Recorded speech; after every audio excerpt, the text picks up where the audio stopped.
অনেকে গোসল করে, গোসল করার পরে আবার ওযু করে, তারপরে নামাজে আসে। গোসল হচ্ছে দুই ধরনের, একটা হচ্ছে সাধারণ গোসল, আর একটা হচ্ছে আবশ্যকীয় গোসল। স্ত্রীর সঙ্গে মেলামেশা করেছেন, স্বপ্ন দোষ হয়ে গেছে, ওই গোসলটা আপনার করা কি ফরজ, ওই গোসলটা করা কি। যখন ফরজ গোসল আপনি করবেন, ফরজ কয়টা? জোরে বলেন। 3টা ফরজ।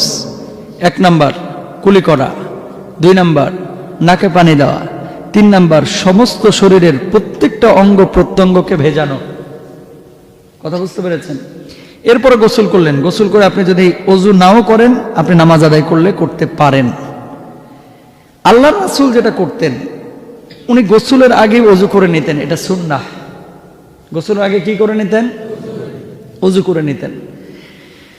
আয়েশা সিদ্দিকা রাদিয়াল্লাহু তাআলা আনহা বলছেন যে আল্লাহ নবী সাল্লাল্লাহু আলাইহি ওয়াসাল্লাম তিনি অনেক সময় ফজরের আগে গোসল করেছেন, গোসল করার পর আমি দেখেছি তিনি ওযু করেন নাই, বরং 2 রাকাত নামাজ আদায় করে ফজরের নামাজে চলে গেছেন। আল্লাহু আকবার।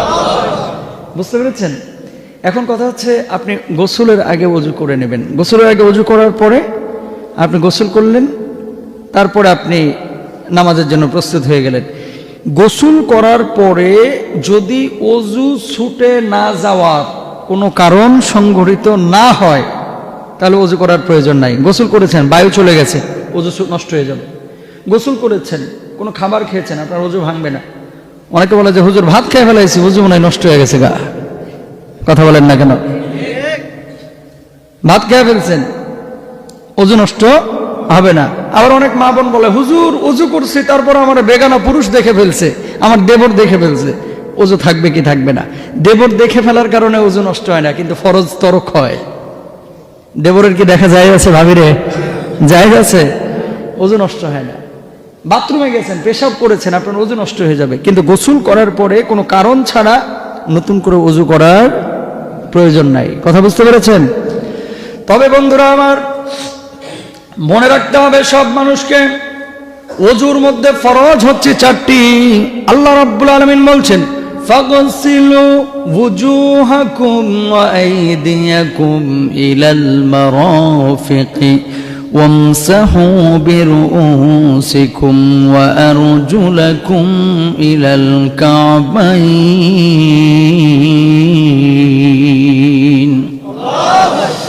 আল্লাহ রাব্বুল আলামিন বললেন, হে মুমিনেরা, পবিত্রতা যখন অর্জন করবা, প্রথমেই ফাগসিলু ওয়ুজুহাকুম, মুখমণ্ডলগুলোকে ধৌত করবা, গোটা মুখটাকে ধৌত করবা। আপনি বলবেন হুজুর গোটা মুখ বলতে আবার কোন অংশটাকে বোঝায়? মুখ তোকে জানি আমরা, শুধু ফোঁটা অংশটা। মুখ শুধু ফোঁটা অংশ আপনারা বলেন, আমরাও বলি, কিন্তু মুখমণ্ডল হচ্ছে চুলের উৎপত্তি স্থল থেকে নিয়ে এই থুতনির নিচ পর্যন্ত, এই কানের লতি থেকে নিয়ে এই কানের লতি পর্যন্ত যতটুকু অংশ রয়েছে পুরোটাই হচ্ছে মুখমণ্ডল। কথা বুঝতে পেরেছেন? এই পুরোটা কি করতে হবে? ধৌত করতে হবে। মনে রাখবেন, ওযু করার সময় যদি আপনার গোটা মুখমণ্ডলে 1 চুল পরিমাণ অংশ শুকনা থাকে, আপনার ওযু হবে না। ওযু না হইলে আপনার নামাজ হবে না। গত কয়েকদিন আগে জোহরের নামাজে গেছি। অনেক সময় মসজিদের সভাপতি, কমিটি, সেক্রেটারি এগুলো একটু মানে আপডেট হয়ে থাকে। কথা বুঝতে পেরেছেন? এদেরকে কোনো পরামর্শ দিলে নিতে চায় না অনেক মসজিদে। জোহরের নামাজে আমার বাসার পাশে এক মসজিদে ঢুকেছি, যাওয়ার পরে দেখতেছি সভাপতি সাহেব সামনে দাঁড়াইছে, আমি পেছনে দাঁড়াইছি। উনি যে ওযু করে আসছে, 2 পায়ের একটা পায়ের অংশ ঠিক মতো ভিজে নাই। এখানে স্পষ্ট, শীতকালে বোঝা যায় না, খসখসে একটা সাদা ভাব হয়ে থাকে। উনি ঢুকছে, ঢোকার পরে দেখতেছি শুকনা। তো আমি চিন্তা করলাম, আমি জানি মাসালাটা, এই লোকটা যে নামাজ আদায় করবে, এখন যদি না বলি তাহলে মানুষটার নামাজটা কি হবে না? আদায় হবে না। তো আমি ওইটার খেয়াল করলাম না যে উনি সভাপতি, সেক্রেটারি না এলাকার হুমরা সুমরা, ওই বিষয় বিবেচনা না করে একজন মুসলিম হিসেবে আমি ওনাকে বললাম, ভাই আপনার পা কিন্তু শুষ্ক দেখা যাচ্ছে, মনে হয় না এই জায়গাটা ভিজেছে, তো নামাজ পড়লে তো হবে না, আপনি একটু চেঞ্জ করে আসেন। তো বিষয়টাকে উনি এরকম মনে করলেন, মানে আপনি ওই জায়গাটা ভিজিয়ে বা ওযুটা নতুন করে আসেন, বিষয়টাকে উনি এরকম মনে করলেন। আমার প্রেজেন্টেশন কিন্তু অনেক বিনয়ের সাথে ছিল, আদেশ সূচক ছিল না। হুকুম হয় 2 ধরনের। কয় ধরনের? এই মিয়া যান ওযু করে আসেন, আপনার পা এখনো ভিজে নাই, একটা। আরেকটা হচ্ছে যে প্রিয় ভাই আপনার পাটা কিন্তু শুকনা হয়ে আছে, মনে হয় না অজুটা হয়েছে, আপনি একটু অজুটা করে আসেন, নাহলে নামাজ হবে না। দ্বিতীয় প্রেজেন্টেশনটা কিন্তু বিনয়ের, খেয়াল করছেন? আমি কিন্তু আদেশ করি নাই তারে, কিন্তু লোকটা মনে করছে যে হুজুর মনে হয় আদেশ করতেছে।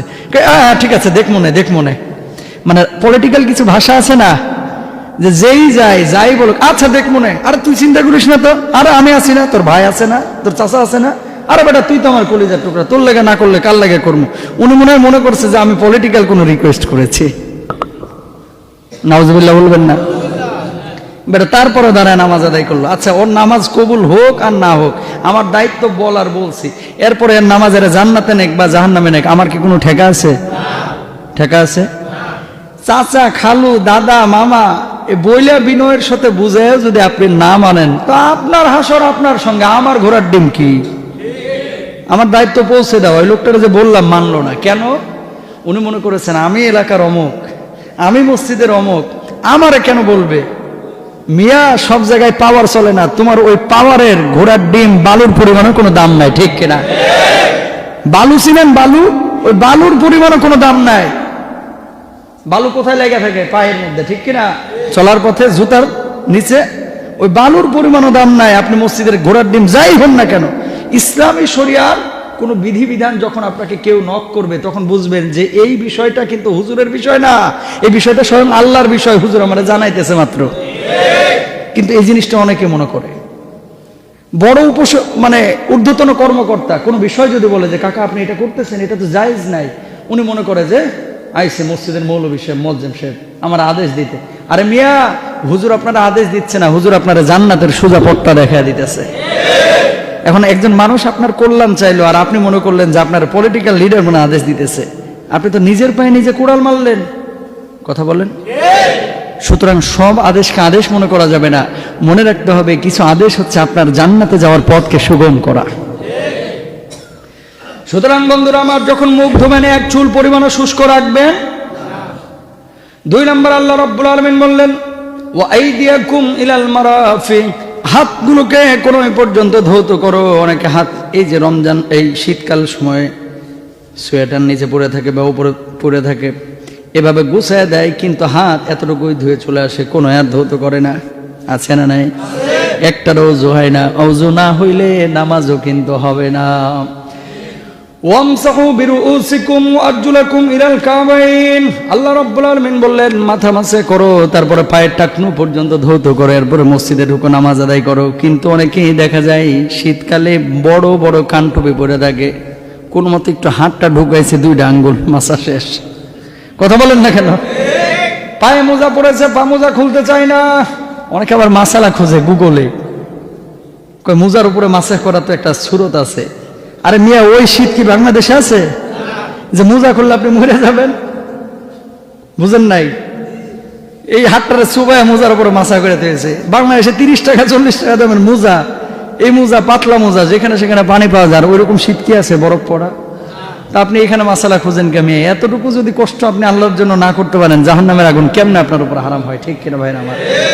সুতরাং আত-তুহুরু শাতরুল ঈমান, পবিত্রতা হচ্ছে ঈমানের একটা অঙ্গ, এটা মনে রাখতে হবে। আপনি নামাজ পড়তেছেন, কপালে 6 ইঞ্চি কালো দাগ, কিন্তু একদিনও ওযু ঠিক মতো করেন না। নামাজে দাঁড়ায় বাতাস কোন দিক দিয়ে বাইর হইতেছেন টেরও পাইতেছেন না, ওই নামাজ কি আল্লাহর দরবারে যাবে? যাবে না। এটা বুঝতে হবে প্রিয় ভাইরা আমার।